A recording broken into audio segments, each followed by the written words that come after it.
My name is SAFIA JAMA. I'm the CEO of Women's Inclusive Team. Most of our work is around women and their family.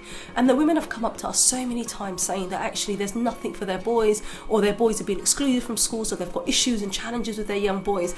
I realised that, hey, the young Somali boys are getting involved in negative crime. 33% of the young boys that were killed in London was unfortunately Somalis. Now that's disproportionate to our number, and that just for me just highlighted that, hey, there is something fundamentally wrong that we need to do as a community. The community sometimes has got quite a negative self-image.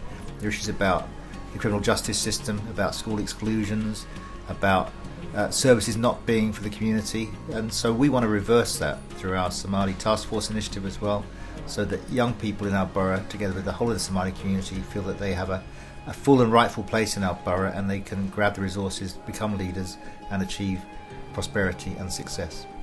We felt the Somali community needed a voice, and one of the areas the communities did speak a lot about was the fact of lack of youth services and youth facilities, and how they felt that many young people weren't able to access the youth services that we have already. Parents were so scared of the violence that I guess London holds today. We end up keeping them indoors, and actually then what we're doing is we're negating them further, because we're not exposing them to training opportunities or socialising or being a part of the wider community. We've got a sizable Somali community in the East End of London, and obviously everyone should be working alongside and turning up at youth centres alongside everyone else.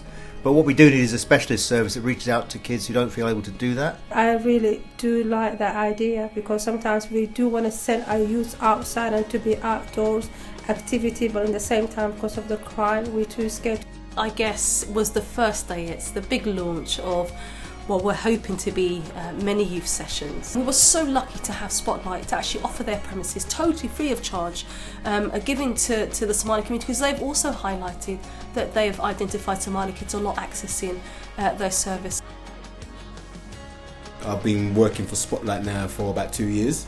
Been doing youth work for nearly 20 years, so I've got a lot of experience. I'm absolutely passionate about working with kids and providing information that they can't get from anyone else, from schools or their parents. So we're the kind of that middle person where they can come and speak to us about literally anything. We do many different things, so from the studio, from the boxing ring, the art studio, the media, just showing them that you can come here and you're going to meet loads of new people, you're going to meet experienced people behind that can teach you new skills as well. So I'm really pleased to be here today to support this initiative. It's great to see so many young Somali people coming in, seeing what's available in our youth centres. And you know, the council can do so much, but what we really need is the energy and engagement from people in the community, like we've seen today. It's been a real community buzz of actually taking ownership of saying, hey, we have a problem, let's not wait for anyone else to solve our problem, let's solve our own problem.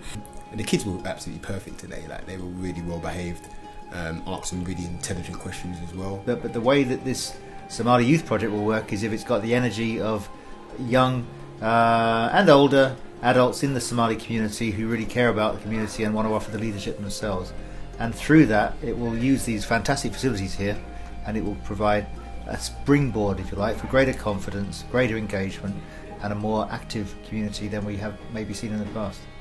I think to sustain this on a long-term vision, you need funding and you need grant. I want to make it very clear that this session is for you, by you. It's created by the young people, created by the parents, created by local community workers who understand the needs. The community's got massive potential, quite a lot of disadvantage as well.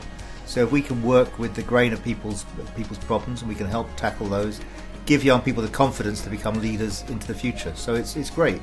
The key for us, we want everybody to be involved, we want everyone to be integrated together, and we can all learn from each other. That is the main thing.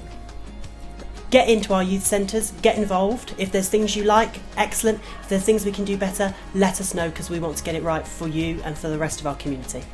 Most definitely I will send my boys, and I will let them know it's a great place and lots of people will look after you. You don't need to be scared. We won't bite. We want you to be here. Along, be part of it, be active. And the fact that it's a specific Somali project means that you'll have people who look like you. So come in and try it out.